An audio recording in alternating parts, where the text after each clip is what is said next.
So, we are going to discuss today the Bayes decision theory for binary features. So far what we have discussed is assuming that the feature vectors are distributed following some normal distribution of the form P of x given omega I is equal to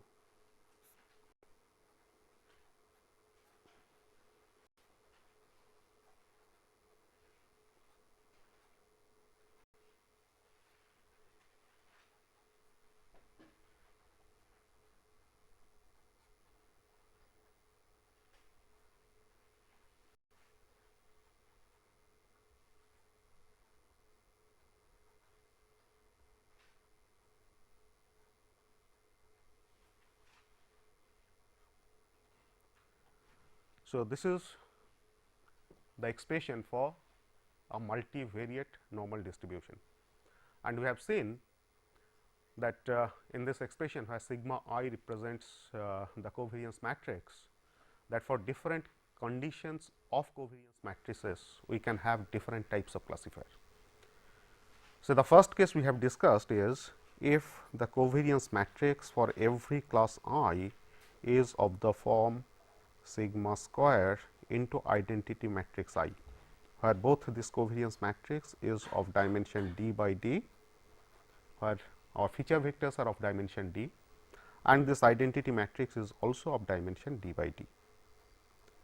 So, because this is identity matrix, so this simply says that covariance matrix is a diagonal matrix, where every diagonal element is of value sigma square. That means, every component have the same variance, whereas off diagonal elements are equal to 0. So, because off diagonal elements are zeros, so the components, different components of the feature vectors are statistically independent. Okay. So, in such cases we have seen that the classifier is nothing but a linear classifier, or when we talk about the discriminant function, the discriminant function for individual classes, they are also linear functions, and because they are linear functions, so the classifier which employs these linear functions to classify an unknown feature vector, that is a linear machine. Okay. And in particular, if we want to find out the decision boundary between two different classes, the ith class omega I and the jth class omega j, the decision boundary between these two different classes is a hyperplane which is orthogonal to the line joining mu I and mu j, where mu I and mu j's are the centers of the classes omega I and omega j. So, effectively I have a situation something like this, that if I have mu I somewhere over here, which is the mean of the class omega I, and mu j somewhere over here, then the decision surface is orthogonal, is a hyperplane which is orthogonal to the line joining mu I and mu j. Okay. And if the a priori probabilities P of omega I is equal to P of omega j, then this decision boundary or the decision surface becomes an orthogonal bisector of the line joining mu I and mu j. Okay. So, this was our simplest case. In the second case, we have seen that if sigma I is equal to sigma, that is, every class or the samples belonging to every class have the same covariance matrix, but otherwise the covariance matrix is arbitrary. Unlike in the first case, where covariance matrix has a specific form like this, in the second case the covariance matrices are arbitrary, but every class have the same covariance matrix, which ideally means that the points belonging to the same class or the points belonging to different classes, they are clustered in hyper ellipsoidal spaces of same shape and same size. Okay. And in such case, we have seen that the dis, discriminating function that we get for different classes, they are also linear. So, in both the cases, in the first case as well as the second case, the discriminating functions becomes linear. So, the classifier is nothing but a linear machine. However, there is some difference between the decision surfaces that we get between two different classes omega I and omega j. In the first case, the decision surface was orthogonal to the line joining mu I and mu j. In the second case, the decision surface is not in general orthogonal to the line joining mu I and mu j. So, here again, if mu I and mu j, so this is mu I and this is mu j, which are the centers of the two classes omega I and omega j, then the decision surface between these two classes will be something like this. In the previous case, it was orthogonal to the line joining mu I and mu j. In this case, in general, it is not orthogonal. However, the decision surface is a hyperplane or it represents a linear equation. Okay. And here again, if the a priori probabilities p of omega I is same as p of omega j, then this decision surface, though it is not orthogonal to the line joining mu I and mu j, but it will pass through the point which is midway between the points mu I and mu j. Okay. And the third case, we have said that the covariance matrices of different classes are totally arbitrary. Okay. So, for ith class, I will have one covariance matrix, for jth class, I will have another covariance matrix. So, that effectively means that the clusters or the points vectors belonging to different classes, they are clustered into hyperellipsoidal spaces. In the first second case, the hyperellipsoidal spaces are of same shape and same size. Okay. In this case, the points belonging to different classes will also form hyperellipsoidal spaces, but these hyperellipsoidal spaces may not have same shape or may not have same size. So, they will have different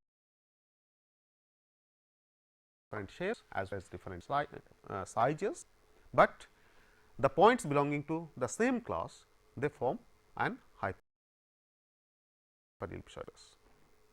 Okay. However, in all these three different cases that we have discussed, we have assumed that the feature vector x is continuous or the individual components of the feature vector x, because our feature vector x is nothing but a d-dimensional vector having the components x 1, x 2 up to x d. So, it is a d-dimensional feature vector. Okay. So, in all these three different cases, our basic assumption was that the feature vectors are continuous, or in other ways individual components are also continuous. That effectively means that if I consider a d-dimensional feature space, then the feature vector can be represented by any point, is represented by any point within that d-dimensional feature space. Okay. I do not have any specific set of points from which the feature vector is from. Okay. However, in most of the practical applications, and particularly these days as we are working with digital computers, so all the data that we get are digital data, and the moment we get digital data, rather they are discrete vectors, or every component of the feature vector, every xi will have discrete values. Discrete values means it will assume a set of specific values. So, instead of a continuable, it becomes a discrete variable. Okay. So, when it is a discrete variable, in that case, in all our previous lectures, wherever we have talked about integration, the integration is to be replaced by summation, and the summation has to be carried out over the discrete space. Okay. We will take a specific case of this discrete feature vectors. Okay. So, let us consider a case where, so we will have our feature vector x, which will be discrete. Okay. And we consider a specific case of a 2 class problem.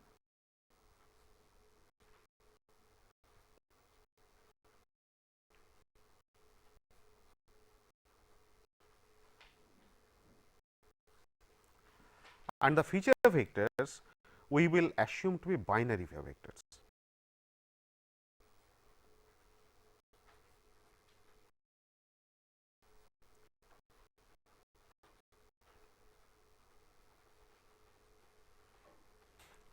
Binary feature vector means every component of the feature vector will assume binary value either 0 or 1.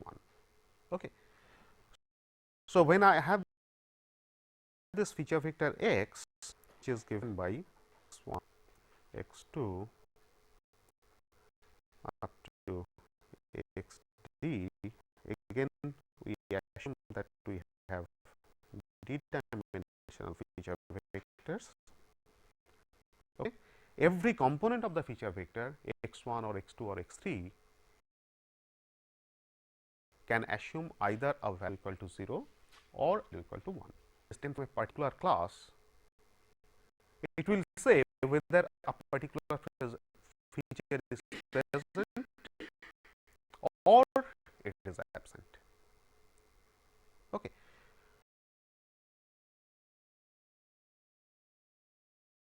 So, when I have this sort of binary feature vectors, we will also assume that different components of feature vectors are independent. Okay. To have something similar to statistical independence of different components in continuous feature vectors. So, here also we will assume that different components of the feature vectors are conditionally independent. Okay. So, every feature value in this feature vector x r of value 0 or 1. Okay.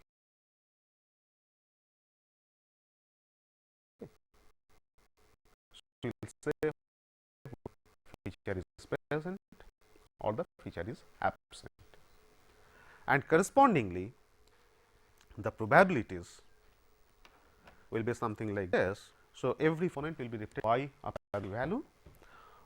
The probability is something like this, that I represent p I to represent the probability of ith component. Okay. So, the p I will be equal to probability that component x I is equal to 1, given that the true state of nature or the true class is class omega 1. Okay. We are considering a two classes omega 1 and omega 2. Okay. So, p I represents probability that x I is equal to 1, given that the true state is omega 1. Similarly, q I is probability that x I the same component is equal to 1 given the true state of nature is omega 2. Okay. So, given this type of probability measures, it simply means that if I have situation I is greater than Q I, okay. In such cases, it simply means that ith component x I is more likely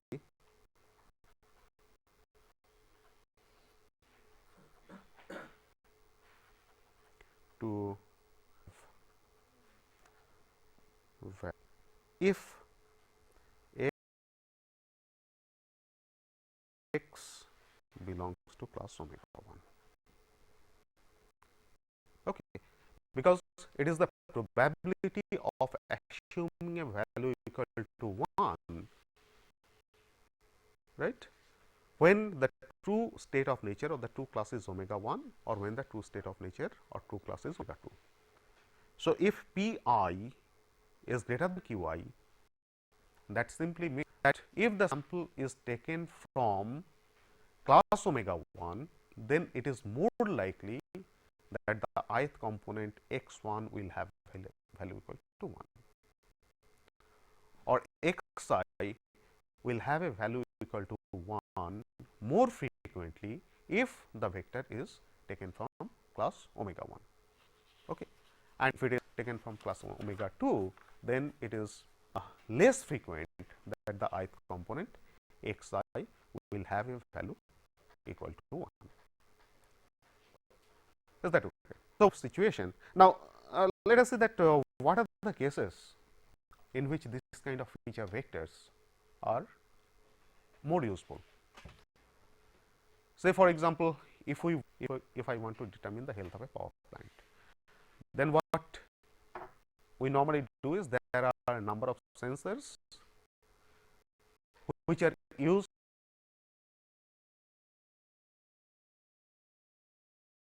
to monitor different parameters of the plant, and after monitoring those different parameters, decide whether the plant is okay or there is some danger in the plant.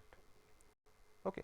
And when you monitor the sensor outputs, you just see that whether the sensor output is above a threshold level or below threshold level. So, if it is above a threshold level, we set a 1; if it is below threshold level, we set a value equal to 0.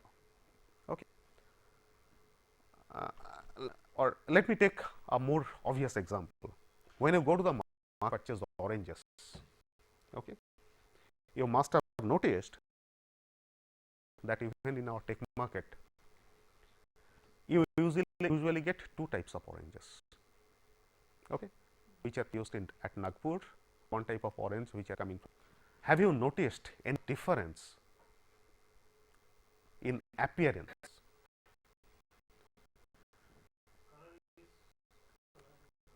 Color is different. If it is from Darjeeling, color is more attractive.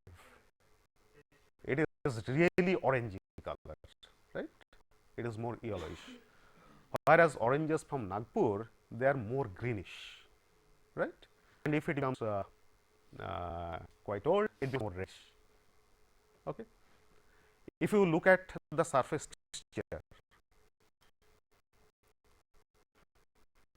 the oranges which are coming from Darjeeling, they are smooth, okay, whereas the oranges from Nagpur, they are rough.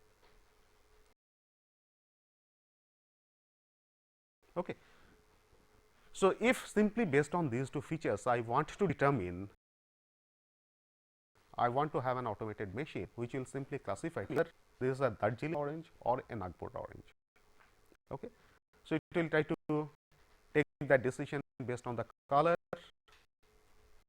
in the simplest case, or it will try to take the decision based on the feature, the texture feature. Okay. So, if I keep some of the features like whether color is yellowish, answer will be either yes or no. Okay. Whether it is greenish, answer will be either yes or no. Okay. Whether it is smooth, answer will be either yes or no, right. However, when I get an orange from Darjeeling and I take an orange from Nagpur, there is no guarantee that all the oranges from Darjeeling will always have smooth texture or will always have yellowish color. Or if I take oranges from Nagpur, there is no guarantee that I will always have greenish color.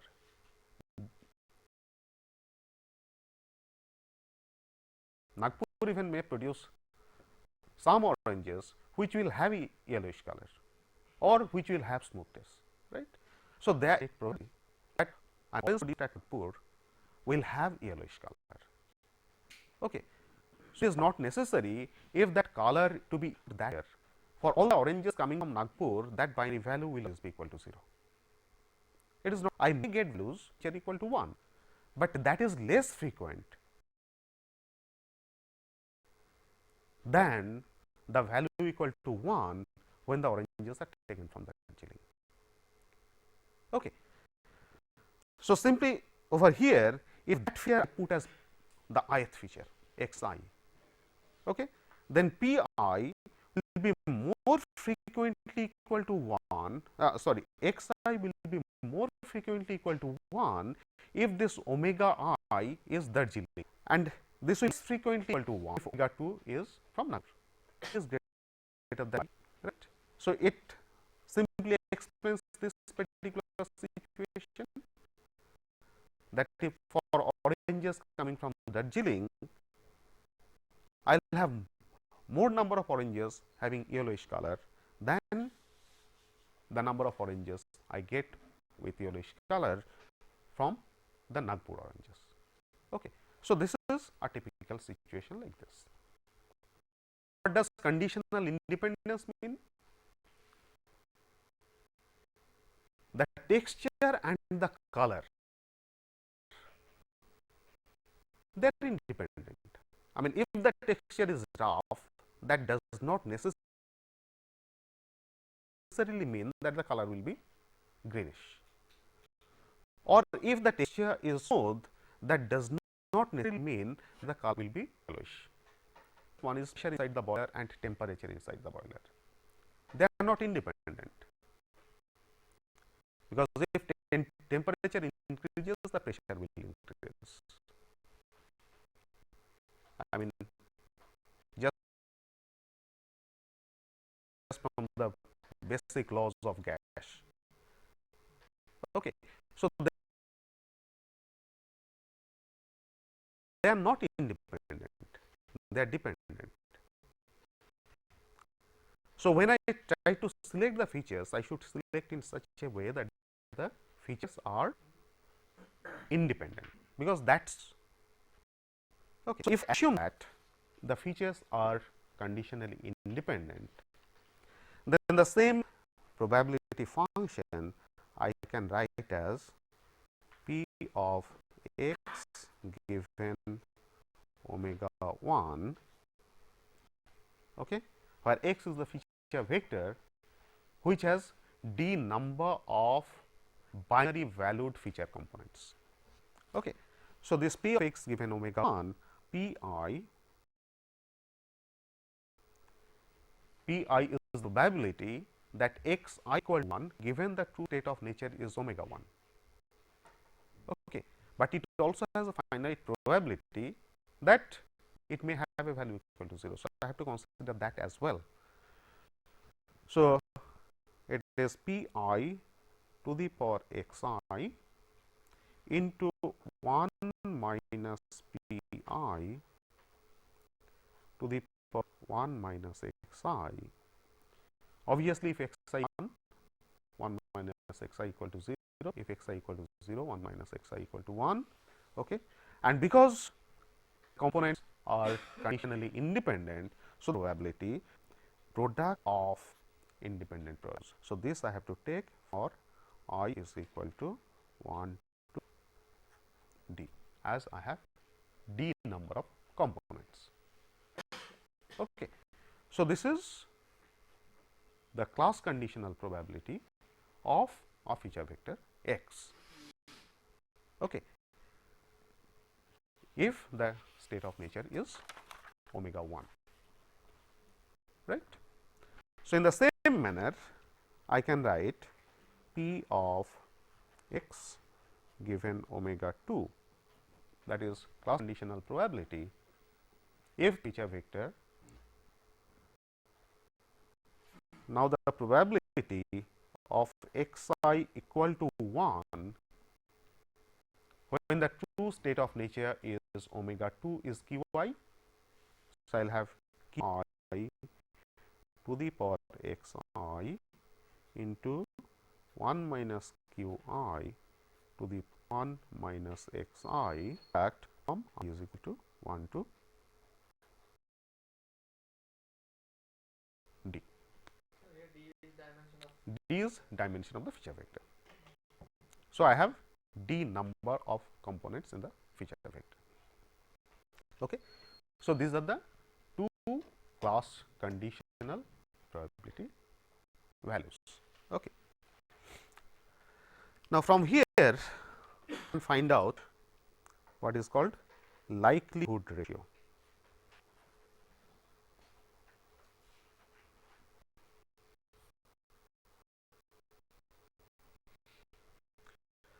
So, the likelihood ratio is given by P of x given omega 1 upon of x given omega 2, which is nothing but if I simply multiply these two, it becomes P I upon power x I, okay, into 1 minus P I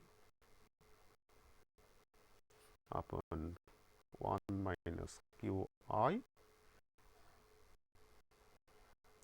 to the power 1 minus x I. Okay. Take the product over I varying from 1 to d. Okay. So, this is what is the likelihood ratio, right.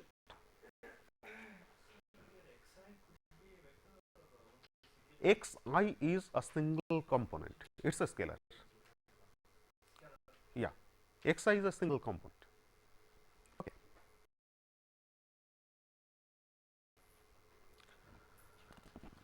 Now, that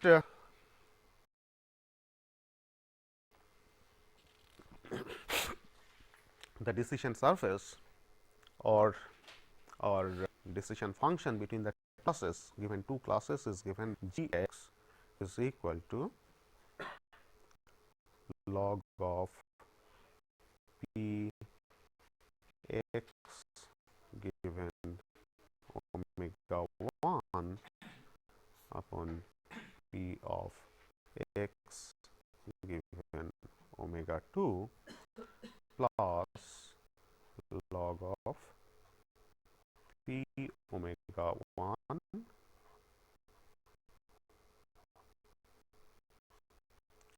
upon p omega 2.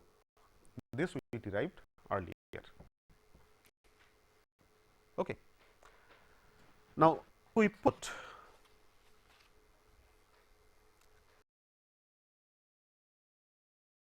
this p of x upon p of x omega 2, which is equal to this expression, put this expression into this function. Okay. So, it will give us,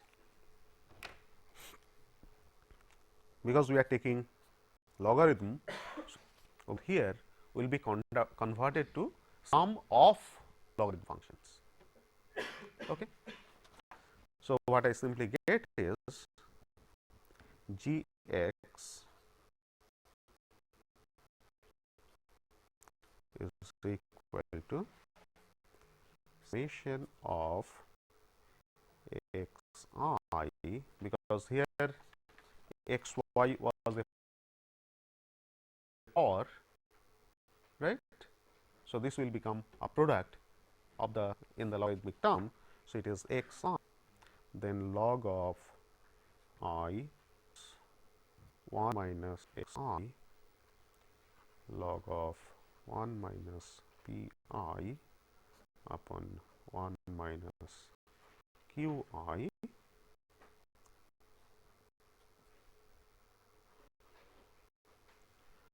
will vary from 1 to d plus log of p of omega 1, where this omega was the a priori probability upon p of omega 2. Okay. So, this is the decision function, and for a two category case we have already seen that if g of x becomes greater than 0, then our decision belongs to class omega 1. G of x becomes less than 0, our decision was x. If g of x is equal to 0, that actually tells us that what is the decision boundary between the classes omega 1 and omega 2. Okay. Now, if you notice that this equation is a linear equation, isn't it? Because this simply says the linear combinations of different components x I of the feature vector x. I do not have any x I term, x I squared term or x I cube term. Okay. So, the equation is a linear equation, and this linear equation can simply be written in the form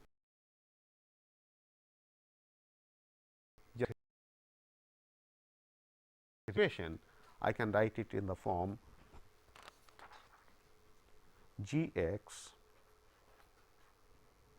is equal to sum of w I x I plus w 0, do not use w with omega. Okay. So, it becomes sum of w I x I plus w 0, where I varies from 1 to d, because I have d number of components in the feature vector. Okay. So, you find that this is nothing but a linear combination of the different components of the feature vector x I plus w. Okay. And these w i's for different values of I, this represents a weight vector, and this is not okay. So, when I write it like over here, this w I is simply log of p I into 1 minus q I, that is quite obvious. Okay. Because you find that this comes x I into log of p I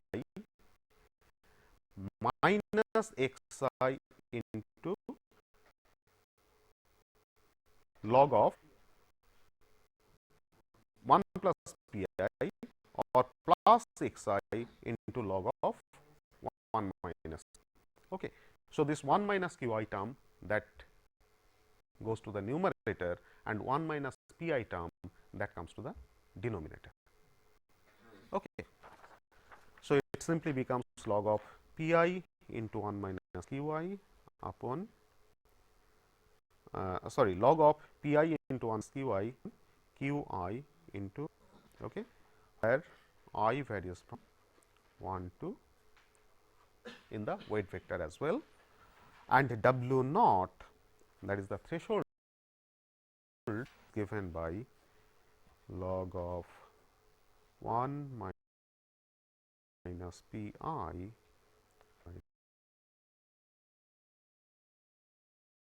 minus q I.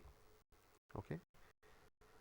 Sum of this for I is equal to 1 to d plus log of p of omega 1 upon p of omega 2. Is that okay? Now, if you analyze this, as I said, that our decision will be that if g of x, then we decide that x belongs to class. If g of x is that x belongs to class omega 2, if this is equal to 0, it is a boundary case. Okay. So, if you analyze this expression, or what do we get? What does these different components of W, that is W I, that effectively tell us? You find that x I, that is the ith component of the feature vector x, is a binary valued feature vector. It can have a value equal to 0, it can have a value equal to 1, right. Now, if it has a value equal to 1, then the contribution of the term W I into x I for that to the magnitude of W I, because I is equal to 1. Okay. So, it is nothing but equal to the value, the magnitude of that particular component of W I, right. So, effectively this W I,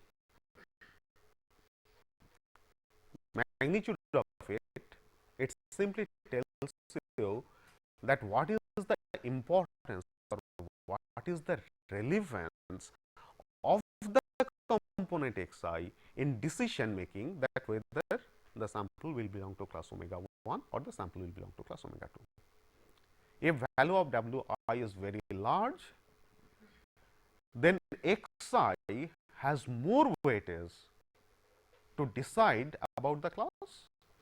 If value of x I have less weightage, that means value of x I to be equal to 1 is more likely, is same, equally likely, even if the x belongs to class omega 1 or the feature vector x belongs to class omega 2. Okay. So, if P I is equal to Q I, P I, as we said, it is the probability that I will be equal to 1 if the true state of nature is omega 1, and Q I is the I will be equal to 1 if the true state of nature is omega 2. So, if P I is equal to Q, so that simply means that x I has no relevance in deciding the class. So, if x I has no relevance in deciding the class, then why should the corresponding weight W I be there? I can make W I equal to 0 without hampering my decision. Okay. So, if you come to this W I, the expression for this W I, you find that if P I is equal to Q I, then this expression P I into 1 minus Q I upon Q I into 1 minus P I, the expression will be equal to 1, log of this equal to 0. So, the corresponding W I is equal to 0. Okay. And that is quite obvious, because if P I is equal to Q I, then x I, the particular feature vector x I, has no relevance in Q I.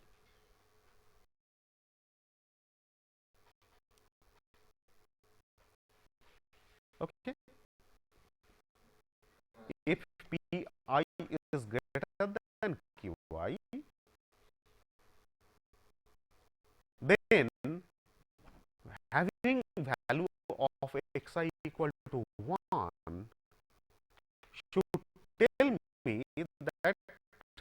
sample is more likely to belong to class omega 1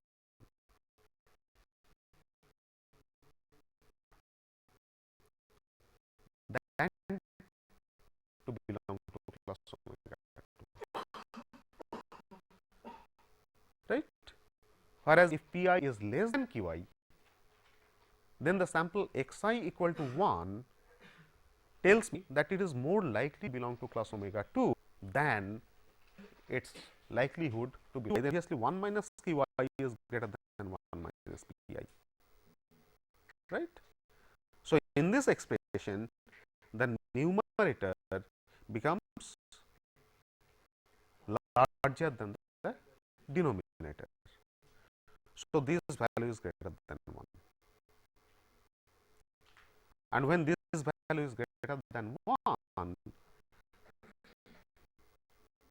value of Wi is positive.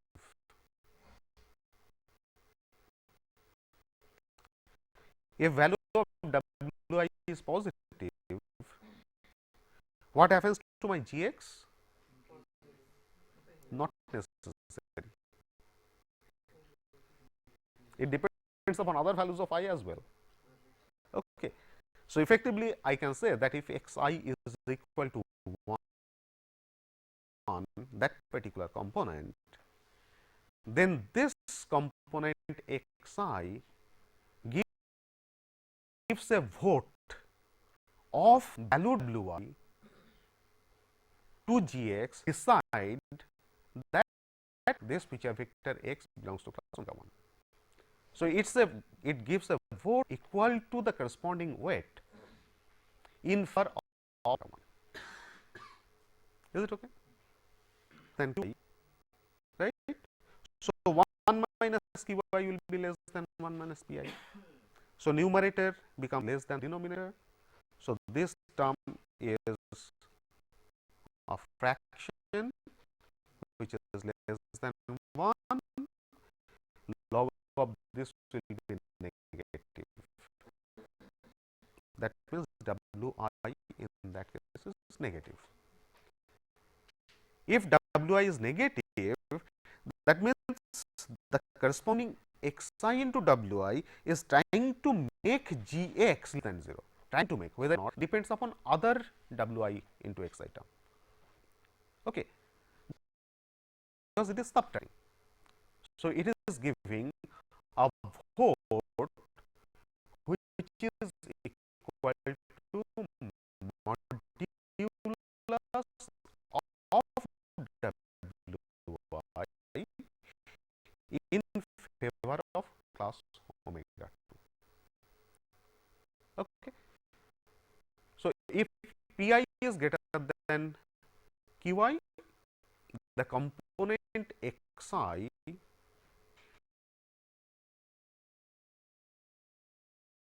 gives a vote equal to Wi in favor of class omega 1. If Pi is less than Qi, then component xi gives a vote equal to the modulus of Wi in favor of class omega 2. Surface of the decision boundary either towards omega 1 or towards omega 2. Is that okay? Let us take an example. Okay.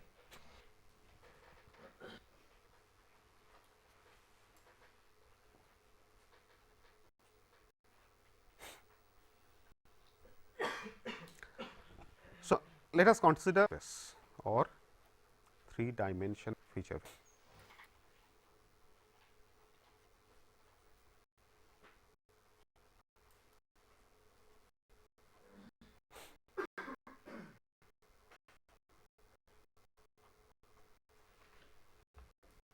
Okay.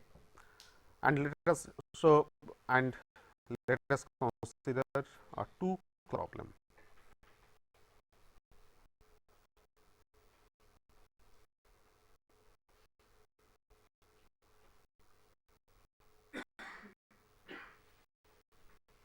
That is, I have classes omega 1 and omega 2. So, these are the 2 classes I have, right, and every feature vector is a 3-dimensional feature vector, where every individual component can be either 0 or 1. Okay. And let us also assume that the a priori probabilities p of omega 1 is same as p of omega 2, which is equal to 0.5. Okay. And let us assume that value of p I is equal to 0.8 and q I is equal to say 0.5 for all values of I, that is for I varying from 1, 2 and 3. So, it says that every component of the feature vector has a probability of being equal to 1 is 0.8 if the feature vector is taken from class omega 1, and every component has a probability of 0.5 of being equal to 1 if the feature vector is taken from class omega 2, right. So, given these p I and q I values or probability values, I can compute the corresponding weight vectors. Okay. So, simply from this expression that W I is equal to log of p I into 1 minus q I upon q I into 1 minus p I. Okay. For different values of I get different components of the weight vector W I. So, I get W I is equal to log of p I, that is 0.8 into 1 minus q I, that is 1 minus 0.5, okay, upon q I, that is 0.5 into 1 minus p I, that is 1 minus 0.8. Okay. And if I compute this, this becomes a value 1.3863. Okay.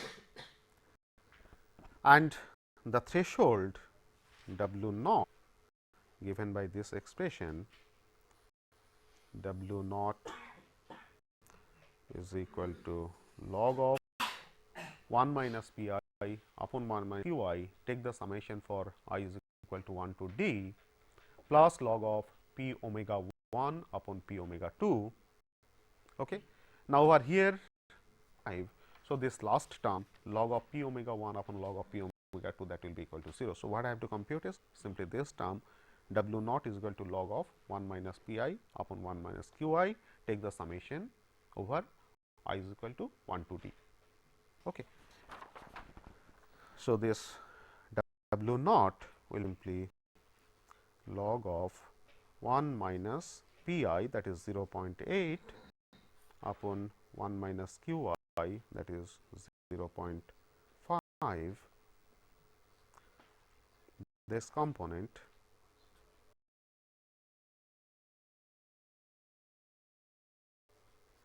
take the summation for I is equal to 1 to 3. Okay. And you will find that this value will be something like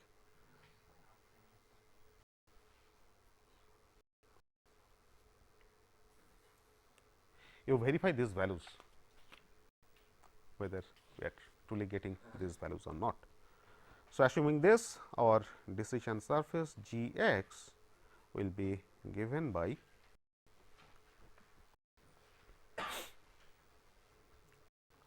sum of 1.3863 x I, where this I varies from 1 to 3, because I have 3 number of components. So, this is nothing but 1.3863 x 1 plus 1.383 x 2 plus 1.383 x 3 minus 1.2, this is equal to 0. Okay. So, if I try to plot this decision surface, the in one point you might have noticed that because our features are binary features, okay, every feature component can assume a value either 0 or equal to 1. So, every feature vector will be represented by a vertex of a hypercube in the d-dimensional space. Okay. It can be either 0 0 0 or 0 0 1 or 0 1 0 or 1 0 0 and so on. So, every feature vector will be represented by a vertex in the d-dimensional space of a hypercube.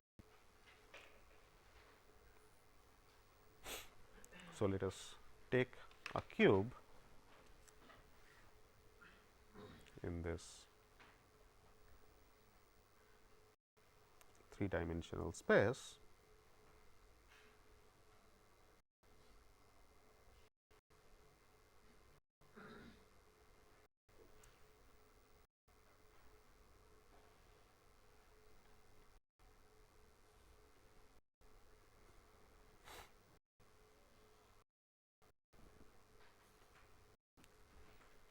Okay. And if you plot the surface will come out to be something like this.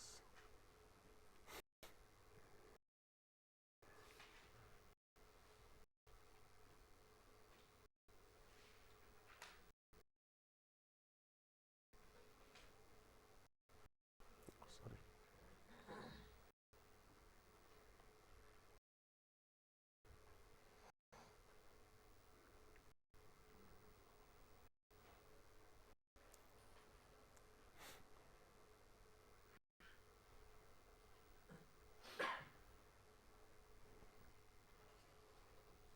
Okay.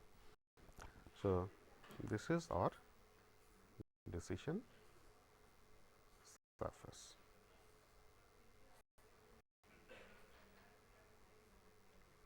Okay. So, you find that this decision surface says that these are the points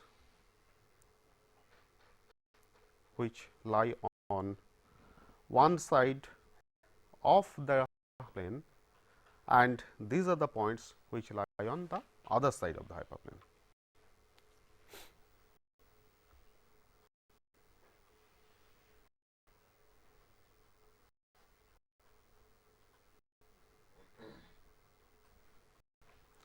Okay. So, it simply says that if at least two vectors of the feature, if at least two components of the feature vector are equal to 1, then the point is classified to class omega 1. Okay. But sir, it should be at least 1, because equation says if it is at least 1, that means the component is 1. This one. Yes, Mm-hmm. Yeah. at least 1 is If at least one, means 1, then only we can say greater than 0. oh right. I mean, it is the other way. These are the points which are put to class omega 1, omega 2, and the other side is put to class omega 1. Okay. So, it says if at least one of them is equal to 1, then the decision will be in favor of class omega 1. Okay. Otherwise, the decision will be in favor of class omega 2. Is that okay? So, you find that I again get a simple hyperplane